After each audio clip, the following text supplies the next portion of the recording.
Hi అండి, నాటుకోడి food channel స్వాగతం. ఈరోజు నేను చేయబోయే వంట వచ్చేసి పచ్చి రొయ్యల పలావ్ అండి. పచ్చి రొయ్యల పలావ్ చేయబోతున్నాను. దానికి కావాల్సిన పదార్థాలు చూద్దాం. ఇదిగోండి పచ్చి రొయ్యలు, బాస్మతి రైస్ అండి, టమాటాలు, ఒక చెక్క నిమ్మకాయ, ఉల్లిపాయ, పచ్చిమిర్చి, ఉప్పు, కారం, పసుపు, గరం మసాలా, అల్లం వెల్లుల్లి పేస్టు, పలావ్ దినుసులండి, అనాస పువ్వు, జాజికాయ, జాపత్రి, జీరా, బిర్యానీ ఆకు, మరాఠీ మొగ్గ, యాలక్కాయలు, చెక్క, లవంగం, ఆయిల్, పుదీనా, కొత్తిమీర. ఇప్పుడు మనం ఈ పచ్చి రొయ్యలను ఒలుసుకొని క్లీన్ చేసుకుందాం. వంట మొదలు పెట్టుకుందాం. ఇవ్వండి, శుభ్రంగా ఒలిసి పెట్టుకున్న క్లీన్ చేసుకున్న రొయ్యలు మనం ఇప్పుడు ఒక మూగుడు పెట్టుకుని పొయ్యి మీద పెట్టుకుంటే దానిలో ఉన్న వాటర్ మొత్తం పైకి వచ్చేస్తుందండి. నీటి వాటర్ అనేది ఉండదు రొయ్యకి.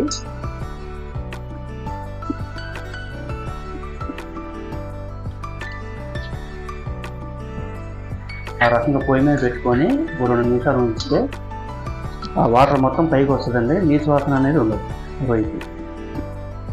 చూసారు, కలర్ మారుతున్నాయి. చక్కగా మనం పొయ్యి మీద 2 నిమిషాలు వేడి చేసుకుంటే వాటర్ మొత్తం బయటకు వచ్చేస్తుంది.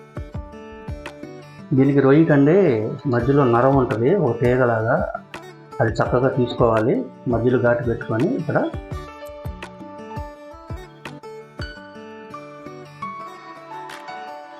నరం ఉంటుంది, ఆ నరం తీసుకోవాలి. సన్న తీగలాగా ఉంటుందండి. రొయ్యలు ఒలుచుకునేటప్పుడే అది తీసుకోవాలి. అది తీసుకోవటం వల్ల ఏమవుతుందంటే నరం తీయటం వల్ల మనకి కీళ్ళ నొప్పులు, ఒళ్ళు నొప్పులు రాకుండా ఉంటాయండి. నరం వల్ల వాతం వచ్చే ఛాన్స్ ఉంది. నరం తీసుకుంటే బాగుంటుంది. చూసారా, వాటర్ మొత్తం బయటకు వచ్చేసింది. మనం కూడా ప్లేట్లో తీసేసుకుందాం. ఇదే బాండీలో కొంచెం 2 స్పూన్లు 3 స్పూన్లు ఆయిల్ పోసుకున్న తర్వాత, ఆయిల్ వేడెక్కిన తర్వాత మనం ఇందాక నీళ్ళు బయటకు వచ్చినాయి కదండి, పొయ్యి మీద పెట్టుకున్న ఈ రొయ్యలు దీంట్లో వేసుకుందాం. చక్కగా ఇదే ఆయిల్లో చక్కగా వేయించుకోవాలండి.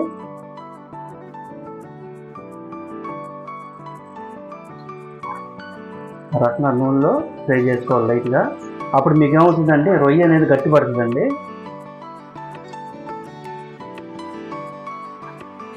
చక్కగా ఆ రకంగా నూనెలో వేయించుకుంటే రొయ్య అనేది గట్టిపడి మన పలావులోకి చక్కగా ఉంటుందండి. ఏం చేసుకున్నాం కదా, ప్లేట్లో తీసుకుందాం.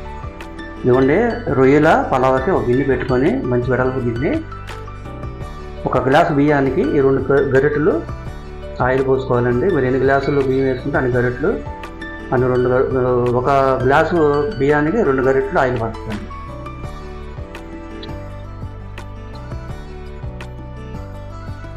ఇదిగోండి, ముందుగా తరిగి పెట్టుకున్న టమాటా ముక్కలు, ఉల్లిపాయ ముక్కలు, పచ్చిమిర్చి,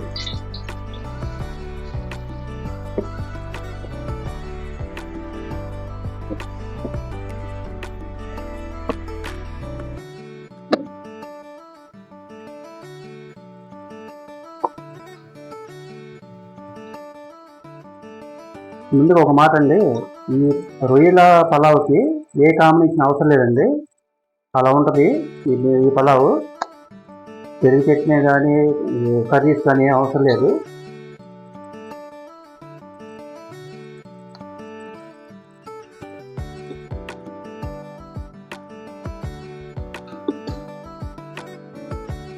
కొంచెం ఉప్పు,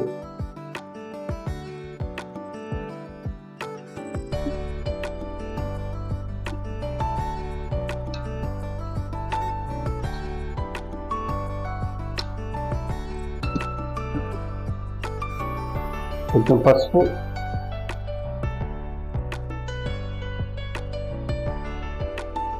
తగినంత కారం,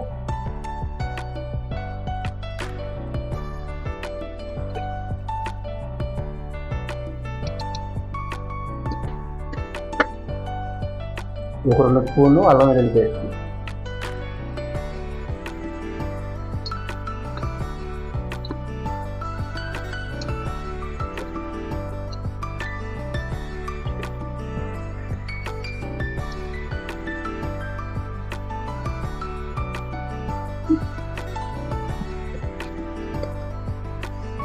ఇప్పుడు గరం మసాలా అండి.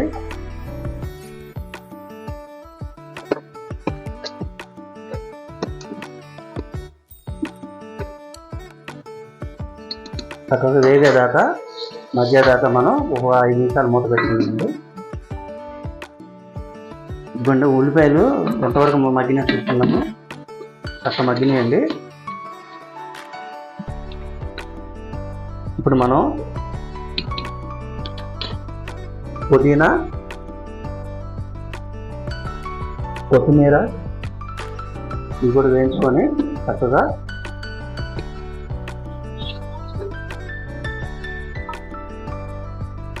వేయించుకోవాలండి. పుదీనా, కొత్తిమీర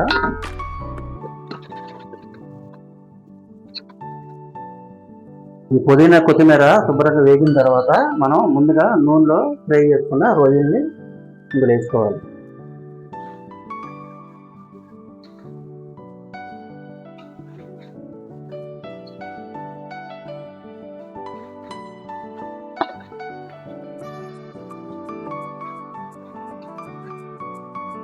శుభ్రంగా కలుపుకొని మనం ఈ రొయ్యలు ములిగేంత వరకు వాటర్ పోసుకోవాలి.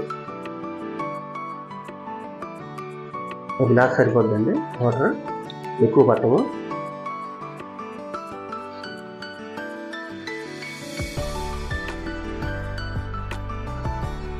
ముందుగానే ఉప్పు కారం చూసుకుందామండి.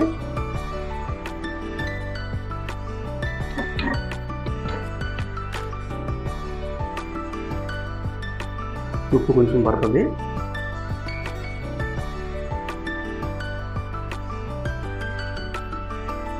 కొంచెం కారం,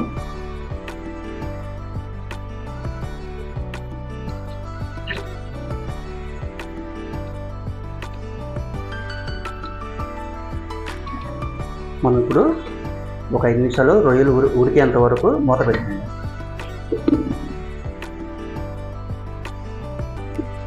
రొయ్యల కూర ఎంతవరకు రెడీ అని చూద్దామండి. చక్కగా ఉడికిందండి రొయ్యలు, కూర కూడా దగ్గరికి పడింది. మనం ఇప్పుడు దీన్ని పక్కన పెట్టేసుకొని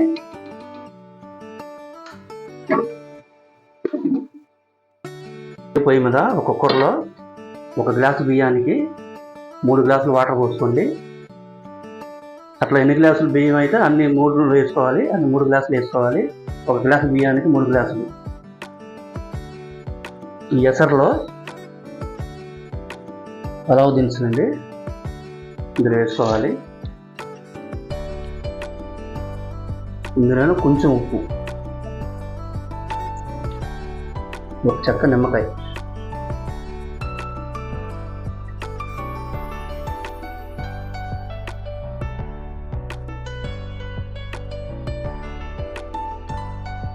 వేసుకొని చక్కగా కలుపుకొని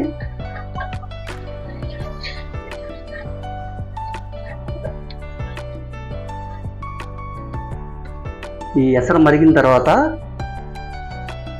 మనం ముందుగా నానబెట్టుకున్న బాస్మతి రైస్ని ఎసరు మరిగిన తర్వాత ఒక 70% ఉడికించుకోవాలి.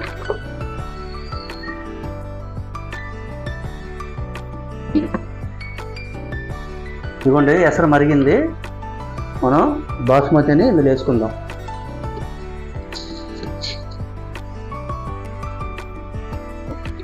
ఉడికించుకోవాలండి, ఎక్కువ ఉడకకూడదు. కత్మా 30% మనకు దమ్ములు రెడీ అయిపోద్దండి.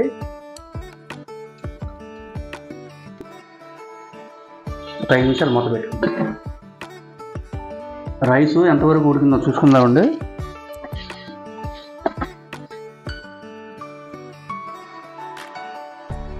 చక్కగా ఉడికిందండి, ఉడికింది. మనం ఇప్పుడు ఒక బెజ్జాల గిన్నెలో తీసేసుకుందాం. స్టవ్ కట్టేసుకొని అడుగున ఒక గిన్నె పెట్టుకోండి, ఎందుకంటే గజ్జాల నుంచి వాటర్ కారుతుంది కాబట్టి.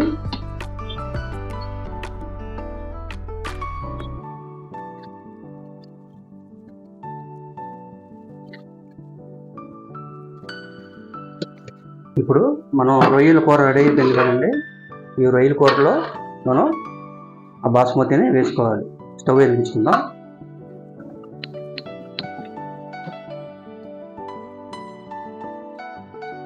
చక్కగా ఈ రైస్ని మొత్తం బాగా వేసుకోవాలి.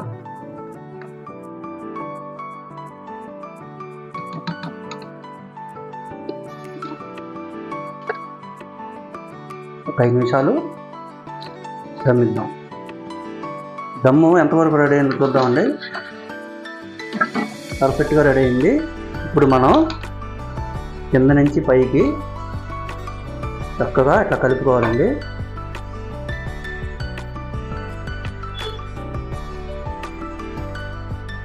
చక్కగా జాగ్రత్త అండి, ముక్కలు అవ్వకుండా రైసు జాగ్రత్త కలుపుకోవాలి.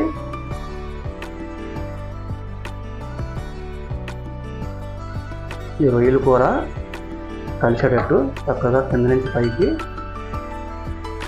వేసుకోవాలి.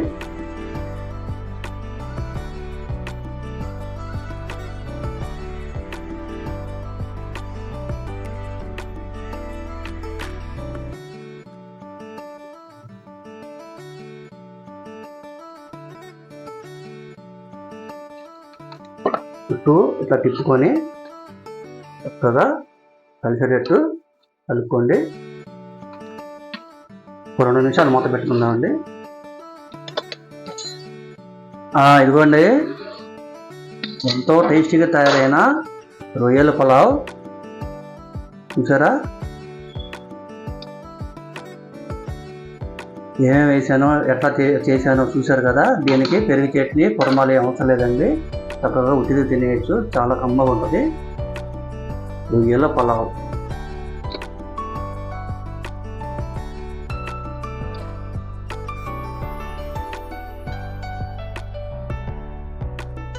ఇంకేనండి, రొయ్యల పులావ్ రెడీ అయిపోయింది. ఈ రొయ్యల పులావ్ మాత్రం మీకు నచ్చితే కనుక లైక్ చేయండి, షేర్ చేయండి, సబ్స్క్రైబ్ చేయండి. ఓకేనా?